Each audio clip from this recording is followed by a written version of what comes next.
Assalamualaikum warahmatullahi wabarakatuh. Welcome back to my YouTube channel. Balik lagi bareng aku Bidan Cici. Kali ini aku mau sharing ke adik-adik, ke teman-teman semua mengenai kebidanan lagi. Tapi kali ini berbeda nih. Aku mau sambil makeup karena ada persiapan buat konten aku. Oke, bagi kalian yang baru aja gabung di YouTube channel aku, channel ini mengedukasi kalian tentang healthcare, baby care, tips dan review.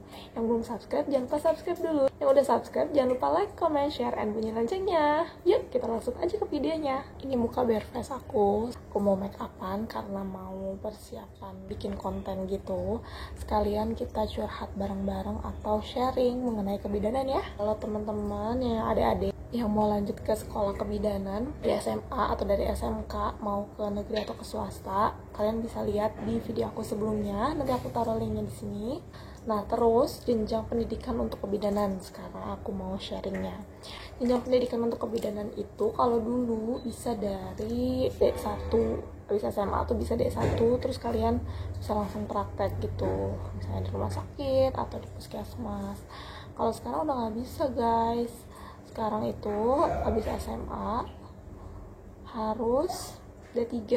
Udah nggak ada D1 lagi, jadi D3, dan nggak bisa juga langsung S1. Kalau perawat kan bisa, kalau kebidanan nggak bisa, guys. Harus D3 dulu, habis D3 baru ambil D4 atau S1. D4 sama S1 itu berbeda, setara tapi berbeda gitu ya. Nanti penjelasannya akan aku taruh di sini, aku takut salah ya. D4 dan S1 kebidanan setara, namun gelar yang didapatkan berbeda.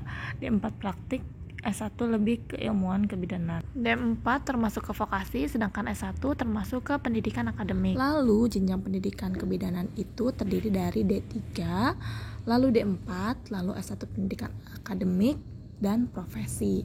Nah, kalau misalnya teman-teman sudah D3 kebidanan, melanjutkan ke S1, tinggal lanjut ke profesi.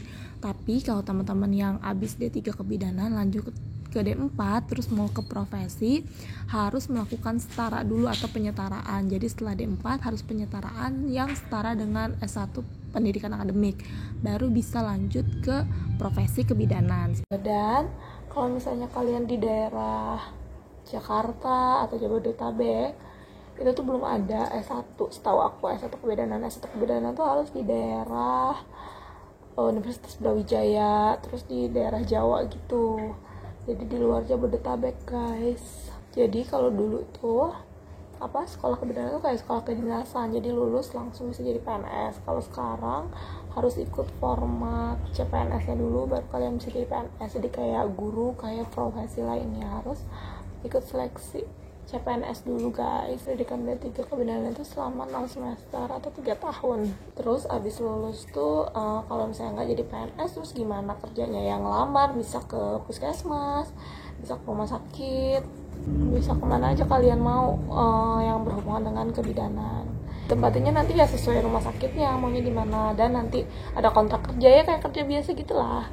Oh iya, yang aku tekanin lagi, kalian tuh kalau misalnya mau masuk kebidanan kalian harus siap dengan resikonya shift malam, terus juga nanganin lahiran, ketemu darah-darah. Jadi kalau yang takut sama darah, fobia sama darah, jangan ikutan, guys. Karena ada teman aku yang kayaknya takut darah kali ya, pas praktek dia pingsan. Gimana nanti pas buka praktek, terus pas ketemu sama pasien-pasien banyak gitu. Tapi sekarang teman aku itu udah sembuh sih, gak pingsan lagi kalau ketemu darah. Jadi pastiin kalian emang berani sama darah, karena sepanjang hidup kalian pasti ketemu sama darah, guys. Dan darahnya bukan darah yang cuma setetes 2 tetes, emang banyak gitu darahnya. Dan kalau ketemu kegawat daruratan gimana kalau kalian takut darah gitu. Jadi kuncinya harus berani sama darah.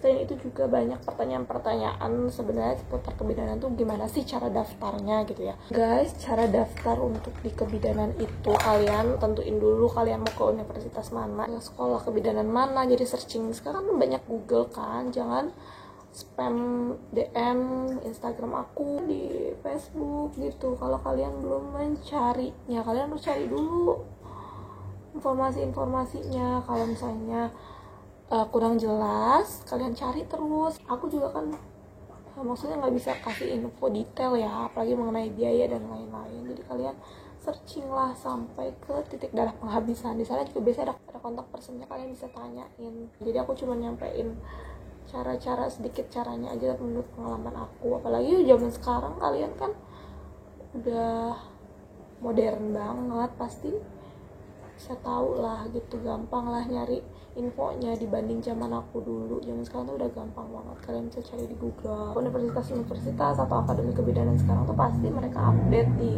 websitenya kan gitu, kalian bisa langsung, pasti gampang deh nyari infonya gitu mengenai biaya dan lain-lain di daerah kalian. Setelah lulus tuh apakah bisa langsung praktek dan lain-lain? Nggak bisa ya guys, kalian harus kerja dulu, harus ada pengalaman dulu minimal 5 tahun baru bisa buka praktek sendiri. Dan kalian harus ikut ikatan anggota IBI atau Ikatan Bidan Indonesia, lalu juga harus aktif STR-nya. Jadi pas lulus harus langsung urusin surat tanda registrasi. Kalau nggak ada STR kalian nggak bisa tuh praktek, karena nanti ada pertanggungjawabannya ke pemerintah juga guys gitu. Bener dong, belum selesai make upnya, tapi masalah tentang kebidanan itu menurut aku segitu aja sih. Terus kalau udah D3 kalian gak mau praktek, mau lanjut lagi bisa, nggak apa-apa. Terus mau jadi dosen aja nggak mau praktek bisa, asal kalian lanjut sekolahnya. Tapi menurut aku sih lebih baik kalian praktek dulu kayak di rumah sakit atau di puskesmas, biar tahu nanti pas jadi dosen tuh ngejelasinnya enak juga kan, kalian udah pernah ngalamin kayak gitu. Pas kita jelasin ke mahasiswa tuh yang harus kita jalanin juga gitu, jadi enggak teori doang. Biaya-biayanya setiap akademi kebidanan pasti berbeda-beda. Oke, make up aku hampir selesai nih guys. Nah, teman-teman semua atau adik-adik yang mau nanya boleh taruh di kolom komen, nanti insya Allah akan aku jawab.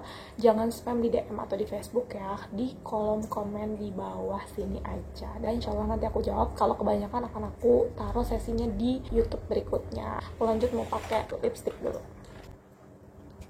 Sekian section curhat tentang kebidanan sambil makeup dari aku, semoga bermanfaat. Dukung video aku dengan klik like, comment, share, dan juga subscribe. Jangan lupa bunyiin loncengnya untuk mendapat update video-video terbaru. Terima kasih. Wassalamualaikum warahmatullahi wabarakatuh. See you.